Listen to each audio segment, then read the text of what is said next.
Bonjour à vous tous qui nous suivez sur GLTV1.net, Toubadelo, Ikadeong. Nous sommes bel et bien dans la capitale de l'Europe, à Bruxelles, dans une ville qu'on appelle Ganso-Oron. Et nous avons l'honneur d'être reçus dans un beau café qui s'appelle Saint-Tropez. Vous pouvez y passer aussi. Et pour les 1 an de Girl Like Grass Creation, Ikadeong, regardez comment je suis belle. Vous pouvez la contacter pour voir plus de perruques, de tissage et tout ce qui embellit la femme. Donc voilà, ce soir, nous avons l'honneur de recevoir une athlète qui fait la fierté du continent africain. Restez connectés et suivez. Et voilà, comme je venais de l'annoncer, nous avons l'honneur de recevoir la grande dame à nos côtés, Jennifer Batou. Bonsoir. Bonsoir, merci de me recevoir. C'est un plaisir, on t'a suivi jusqu'ici à Ganso-Oron. On se tutoie, hein, comme ça c'est plus familier. Dis-nous un peu qui tu es. Moi je sais qui tu es, mais les personnes doivent te découvrir aussi. Okay. Je suis une athlète congolaise.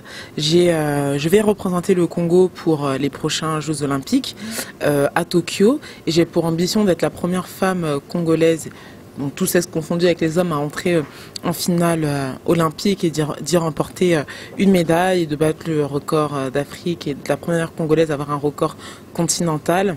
Et voilà, d'emmener le Congo le plus haut possible, ainsi que véhiculer notre culture aussi à travers cela. C'est clair, en tout cas, on y croit. Moi, j'y crois. Et je crois que toutes les personnes qui te suivent aussi y croient. Parce que c'est le moment. On vient d'avoir un prix Nobel. Je crois qu'on aura aussi une Jennifer Batou aussi à un niveau plus haut que déjà. Mais là, déjà, tu es en train de rafler. Partout où tu passes, tu rafles tout. Dernièrement, quel trophée t'as reçu? Alors, j'ai eu une médaille au championnat d'Afrique, oui, au Nigeria. J'ai battu le record national, je me suis rapprochée du record d'Afrique. J'ai 2 mètres d'écart avec, où c'est rien. Et j'écrirai l'histoire avec, en obtenant donc le record africain. J'ai eu le award de la meilleure athlète congolaise de l'année à Londres, oui, où tu me l'as remis. Oui, oui, tout à fait. Et j'ai eu une médaille aussi au championnat de France universitaire. Et j'ai fait l'une des meilleures performances françaises de tous les temps cette année, voilà, vu que j'ai la double nationalité, donc voilà. Voilà, dis-nous un peu, on aimerait bien comprendre d'où vient cette passion. Pour le sport, j'ai commencé à 10 ans, hein, comme beaucoup de parents. Oh, ils traînent ici, oh, ok, un sport, ça nous fatigue, donc voilà. Puis après, j'ai commencé par les compétitions départementales, je suis montée aux compétitions régionales. Après, j'ai fait des podiums au championnat de France, et après les championnats de France, on est qualifiable pour des championnats du monde. Et à l'époque, je devais rentrer dans l'équipe de France, et après, j'ai décidé de représenter mon pays d'origine, qui est le Congo. Voilà. Tu fais notre fierté, mais on aimerait bien savoir, pour un peu encourager tous ces jeunes. C'est vrai que les parents, des fois, ils nous imposent en nous disant « va faire tel sport ». Est-ce que c'était ton choix dès la base ? Alors non, moi j'aimais tout ce qui était boxe, rugby, kobe, tabato, donc c'était vraiment mon truc. Et ma mère, non, on va défigurer le visage de ma fille, donc non, non, non. Et donc comme j'aimais bien courir, quand ma mère dit « Oh Kima, il y a le bus, faut Kima !» Je courais vite, elle dit « Bon, va à l'athlétisme ». Donc j'ai commencé comme ça. J'ai pas rêvé de faire ça, mais j'ai commencé comme ça. Et les difficultés que tu as rencontrées liées au sport? Pour moi, c'est pas des difficultés puisqu'on apprend. Je pense que quand on a des échecs, pour moi, je remercie toujours Dieu, même quand je fais, par exemple, une performance sportive que je n'en attendais pas. Et c'est ma meilleure façon d'apprendre, soit au niveau de ma préparation, soit au niveau du jour J, des erreurs que j'ai pu faire. Donc, pour moi, c'est toujours des bonnes choses, pas des échecs. Voilà, en tout cas, c'est pas des échecs. Et l'avantage que tu rencontres quand tu fais ce métier, c'est vrai qu'aujourd'hui, tu travailles pas, tu fais que ça. L'avantage, je fais rien. Non mais je fais rien, enfin à part je suis étudiante, je suis à la faculté de droit de Paris Descartes. Super. Je fais un master en politique internationale, je parle 5 langues et je vais faire un stage à l'UNESCO où je représenterai aussi le Congo également là-bas. Après je me lève pas le matin pour aller travailler, enfin voilà, c'est ma passion en fait, donc voilà. On sait que c'est pas toujours évident en tant que femme de briller dans ce milieu-là, il y a beaucoup d'hommes. Et est-ce que tu as rencontré certaines barrières en tant que femme en te disant « c'est parce que je suis une femme que ça a bloqué » Je pense que, si je dirais non, je mentirais, mais oui, je pense que c'est la contrainte de beaucoup de femmes. Enfin, faut faire attention, quoi. On était avec toi, on a eu la chance d'être à tes côtés, je t'ai même remis le prix, à Londres pour The Best of Congo Awards. Tu étais parmi les femmes qui ont aussi brillé parce que toi tu représentes les 2 Congos. Quel sentiment tu ressens? Parce que tu représentes 2 grands pays d'Afrique. Le sentiment que je suis Des deux Congos, et que c'est les colons qui ont divisé tout simplement ces deux pays, c'est la même culture, c'est tout. Moi, mes parents à la maison, ils m'ont jamais fait comprendre qu'on était, que l'un était des deux Congos. Je l'ai su, mais vraiment peut-être à 20 ans, quoi. Vraiment. Donc voilà. Après, c'est bien parce que sur les réseaux, par exemple, je suis plus suivie à Kinshasa, par exemple, qu'à Brazzaville, alors que je représente quand même le Congo-Brazzaville, et je trouve que c'est une force pour moi parce que du coup j'ai deux grands pays qui me soutiennent, et même après tous les Bantous, le Cameroun et tout, donc ça fait plaisir. Et ben voilà, bravo, c'est une autre Serge Ibaka en femme, hein, parce que lui aussi il mélange les deux Congos. Jennifer, t'es jeune, t'es belle, t'es resplendissante, et en tant que femme, parce que moi j'insiste sur ça, parce qu'il y a beaucoup de jeunes qui rêvent de devenir comme toi, quand tu rencontres des autres femmes dans ce milieu-là aussi, comment ça se passe? Il y a beaucoup de jalousie ou... Sportive? Non, il n'y a vraiment pas, très sincèrement, il n'y a vraiment pas de jalousie. Après, il y a des femmes qui sont plus sensibles à certaines causes que d'autres. Moi, pour ma part, la cause de la femme me touche. J'avais même développé ça avec Daniel Sassou Nguesso, avec sa fondation Sunga, où la femme en Afrique, malheureusement, elle est réduite à son rôle traditionnel de la femme, alors qu'elle peut, se développer dans plein de secteurs, comme par exemple les cheveux. Elle peut avoir son entreprise comme Girl at Grace Creation, et de faire ça, et avoir aussi son argent, ou d'autres dans le maquillage, comme celle qui a maquillé, Nikki Beauty. C'est pas pour faire de la pub, hein. Mais ce sont des exemples que j'ai rencontrés. On l'a fait aussi correctement, la pub. Hein. Non, mais ce sont des exemples. C'est qu'elle n'est pas obligée de faire un métier où elle s'expose, et elle peut développer son business à travers une passion. Voilà, là, c'est des exemples d'esthétique. Mais par exemple, c'est difficile. Parfois, il faut qu'elle demande au mari et tout ça. Et en fait, au final, elles doivent accepter parfois, mais très souvent des situations, parce qu'elles n'ont pas le choix, parce qu'elles sont au crochet de ces hommes-là. Et pour l'État, c'est vraiment dommage, parce que par exemple, au Congo-Brazzaville, 51% de la population, ce sont des femmes. Donc au niveau de la croissance et du PIB, donc du produit intérieur brut, ça restreint aussi la croissance de l'État, quoi. Donc c'est dommage. Voilà, on tenait à saluer aussi maman Daniel Sassou Nguesso, ainsi que la fondation Sunga. Qu'est-ce que tu fais avec elle? Alors on a discuté autour de projets, que je puisse intervenir auprès des écoles où il y a principalement des femmes, et leur dire que voilà, on peut être une femme et se développer même dans la peinture ou dans le milieu artistique, et que par exemple ici nous en Europe, par exemple le ministère des Sports ou le ministère de l'Art peut avoir des partenariats avec des écoles pour leur permettre de pouvoir aménager leurs horaires et de pouvoir représenter aussi l'État dans différentes structures, et ça fait la fierté de l'État.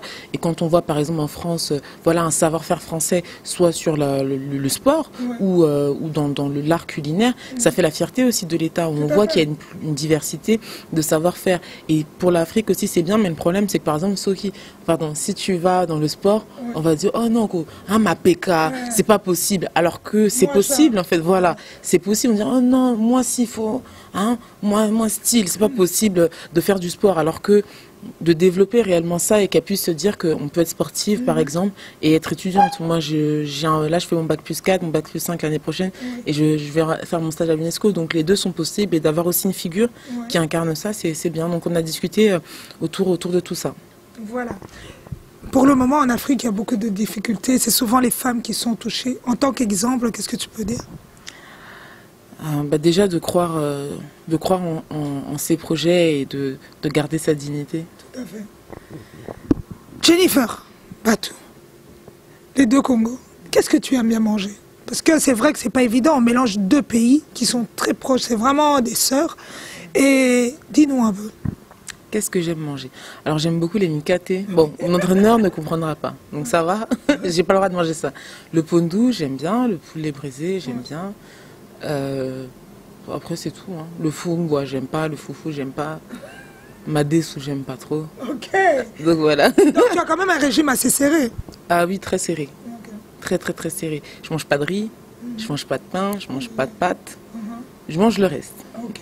Moi j'ai intérêt à faire régime, parce que tout ce que tu n'aimes pas c'est ce que j'aime. Donc voilà, Jennifer Batou, la musique congolaise, on doit en parler aussi, parce que c'est des moments où tu te détends aussi. Qu'est-ce que tu aimes bien? Alors en ce moment j'aime beaucoup l'album de Fally. C'est pas pour faire de la pub, hein. Mais j'aime bien l'album de Fally en ce moment. Après niveau rumba j'aime beaucoup Ferré. Je pense que ça peut mettre de conflit que je dise ça. Et après à part ça j'écoute beaucoup de musique congolaise, hein. Voilà. rumba, dombolo, beaucoup de rumba. Voilà. Et si sur ce haut podium, il arrive qu'on te demande de représenter ton pays et de mettre du pagne, nous on aimerait bien te voir en pagne là-bas. Sur quel podium? Quand tu dois recevoir ton... Tu peux pas mettre une tenue à mixer un peu avec un pagne. Non, mais c'est possible, mais où? Quand tu reçois une médaille. Ah, bah, il y a des marques de sport qui mettent du wax, donc oui, ça peut être possible. Voilà. Il y a une marque qui m'a contacté en plus, qui vient de commencer, qui fait ça. Mais oui, ça peut être possible. Tant que c'est une tenue sportive, je peux voilà, je peux mixer. Donc voilà, l'appel est lancé. Si vous voulez l'habiller en tenue sportive, mixée avec du wax, Jennifer Batou, notre athlète, est là. Jennifer Batou, aujourd'hui, tu représentes ce beau continent, l'Afrique. Tu représentes aussi la France, parce qu'il n'y a pas que l'Afrique. Et cette jeunesse française, qu'est-ce que tu en penses? Parce que souvent, on n'entend que de la négativité concernant les Africains, surtout en France. Nous, on est de la Belgique, mais on entend déjà qu'on a vu les gilets jaunes, ça a un peu mal tourné et tout. Mais toi, tu l'as fait autrement. Tu es aujourd'hui une dignité, tu es aujourd'hui une fierté.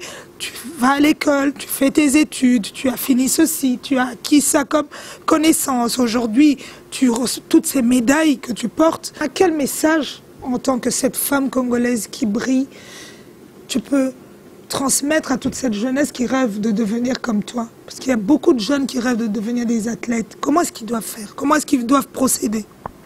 Bah, de croire en ses rêves et qu'il n'y a que le travail qui paie. Donc, si ils pensent qu'il faut dormir, c'est pas possible. Même ceux qui sont dans l'entrepreneuriat, ils savent très bien qu'il faut se lever tôt, il faut dormir tard, qu'il faut travailler pour... Bah, c'est pareil pour le sport. Voilà. Mais tu es toujours élégante. C'est un point qui me tient toujours. Je me dis, mais Jennifer Batou, elle est toujours belle, elle est toujours élégante. Malgré qu'elle court, mais tu arrives toujours à être pimpante. Bah déjà, je suis toujours bien coiffée, vu qu'il y a Girl Like Grace qui me coiffe ici en Belgique. Donc avant mes championnats, par exemple, avant de partir, bah, c'est elle qui était venue me confectionner mes perruques pour qu'elles ne bougent pas. Puisque moi, à l'entraînement, je l'enlève, je la pose et je la remets. Sauf qu'en championnat, je ne peux pas faire ça. Je l'ai fait à Brazzaville. Tout le monde a rigolé parce que j'ai mis mon foulard, donc il n'y a rien, on voit que c'est vide. Et après, je me dis non, mais là, tu te moques de nous, là, faut arrêter. Et après, je suis arrivée, donc non, là maintenant, c'est réglé. Du coup, je suis tout le temps pimpante. Puis après, j'essaye de rester coquette quand même. Un peu de maquillage, moins maquillage. C'est important. On va parler un peu lingala. Parce que tu as vu que nous avons un kin, moi, un zabra, mais tu as un il y a des choses qui sont en Namboka. Parce que nous avons un star. Ah, bon c'est caté. D'accord, parce que... c'est pas gentil, quoi. Mais bon, on doit quand même parler. Hein. Ok, bah, sorry, pardon. Oui, non, Azam, toi, Congo. On va pas trop te charrier, Jennifer Batou. Tes projets, tes ambitions. Alors mes projets, alors l'année prochaine j'ai les championnats du monde à Doha au Qatar où je vise déjà être en finale, donc je serai la première africaine à entrer en finale mondiale et pourquoi pas la médaille, c'est possible mais il faut que je travaille sérieusement et que je mange très bien, c'est possible. Ensuite j'ai les championnats du monde universitaires où je vise de faire aussi une médaille là-bas et je serai la première aussi africaine et congolaise de tous les temps à le faire. Le record d'Afrique qui est à 69 mètres, mon record est à 66 mètres. La dernière place au JO est à 65 mètres. J'ai fait 66 mètres au Nigeria. Donc pour vous dire, j'ai vraiment le niveau pour le faire. Voilà. Maintenant, faut travailler, être régulière. Et les Jeux africains au Maroc, où je vise aussi la médaille d'or et de battre le record du championnat, qui est à 67 mètres, donc à 1 mètre de mon record. Et une médaille au JO et faire finaliste aux Jeux Olympiques en 2020. Comme on dit, Inch'Allah. Inch'Allah. Voilà. Moi, j'ai une question personnelle. Parce que je vois toujours, c'est surtout les Américaines, avec des ongles. Non, toi, t'as pas. Mais des ongles à croire que je me demande même comment elles arrivent à se laver. Et elles posent leurs mains comme ça. Est-ce que on peut le faire? Oui, on peut le faire. Mais moi, étant donné que je fais du lancer de marteau, c'est impossible. Donc, on voit avec des ongles, des longs ongles que pendant ma saison off, quand ma saison est terminée, le reste du temps, je suis comme ça, quoi. Est-ce que tu prends le temps de te reposer aussi? Le soir, oui, quand je rentre. C'est tout. Voilà. Parce que l'université, Parfois j'ai cours jusqu'à 21h, donc je m'entraîne le matin à 8h, donc je me lève à 7h ou à 6h. Je mange dehors, j'ai ma nourriture dans mon sac, je vais à l'université, je suis les cours. Après il faut que je travaille mes cours, j'ai des mémoires de 140 pages à faire par exemple dans 10 matières, donc j'optimise le sommeil, j'essaie de dormir beaucoup et de tout faire la journée, mais je ne me repose pas, je mange aussi quand je peux parfois parce que ça prend du temps aussi. Donc ma priorité c'est de faire ça et après voilà. En tout cas, un grand bravo à toi. Continue à nous faire rêver, continue à nous faire plaisir, parce qu'il n'y a rien de plus beau de voir une sœur qui n'arrête pas de monter, qui fait les choses correctement aussi. Un mot de la fin à tous tes followers, à toutes les personnes qui veulent s'accrocher à ta personne et se dire on va la pousser vers l'avant. Alors, vous pouvez me suivre sur les réseaux sociaux, sur Instagram, Twitter, j'ai mon site internet et Facebook. Voilà. Merci à tous ceux qui me suivent déjà sur les réseaux sociaux, sur Instagram, Twitter et tous mes autres réseaux sociaux. Et ceux qui voudraient me suivre, vous me suivez sur mes réseaux, c'est Jennifer Battu, vous tapez tous, juste, et vous allez me trouver. Et pour ceux ensuite qui aimeraient savoir où je me suis coiffée, déjà je tiens à les remercier. Girl at Grace Creation, le maquillage, Ninky Beauty, merci à mes parents qui m'ont fait quand même, hein, et mes amis qui sont à Paris. Je salue aussi la France quand même puisque je suis née là-bas, c'est mon pays aussi. et voilà, et merci à tous ceux aussi qui me suivent depuis le Congo. Donc voilà. Voilà, en tout cas, merci. On demande à tout le monde de suivre Mwana Mboka Yeyo. C'est important que nous soyons solidaires, c'est important que nous la poussions aussi vers l'avant. Et le Congo de demain nous appartient, n'est-ce pas? Comme on le dit, tout ce qui ne se trouve pas là-bas, c'est trouvé ici avec Jennifer Battu, l'ingénieur Toubadelo à la caméra. On n'a pas dépilé, on a fonctionné. Merci.